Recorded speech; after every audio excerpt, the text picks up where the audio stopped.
একদিন দুপুরে তারা দুজনেই বসে টিভি দেখছিল।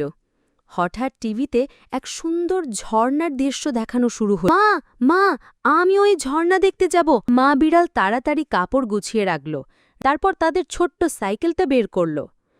দুজনে সাইকেলে চেপে রওনা দিল ঝর্ণার খোঁজে। অনেকটা পথ পার করে তারা পৌঁছালো এক জায়গায়। সেখানে ছিল একটা কাঠের ঝুলন্ত ব্রিজ। ব্রিজটা একটু নোট ছিল, কিন্তু ওই দেখ বাচ্চা বিড়াল আনন্দে হাততালি দিতে লাগল। ঝর্ণার ঠান্ডা পানি দেখে বাচ্চা বিড়াল লাফিয়ে নেমে গেল পানিতে। মা বিড়ালও নামল। দুজনে মিলে ঝর্ণার পানিতে গোসল করল। গোসল শেষে তারা পাশে একটা ছোট নদীতে মাছ ধরতে শুরু করল। মা বিড়াল তার হাত দিয়ে মাছ ধরছিল।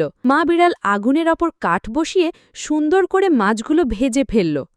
দুজনে মিলে গরম গরম ভাজা মাছ খেয়ে আনন্দে দিনটা শেষ করল। বন্ধুরা, এমন মজার গল্প পেতে চ্যানেলটি তাড়াতাড়ি সাবস্ক্রাইব করো।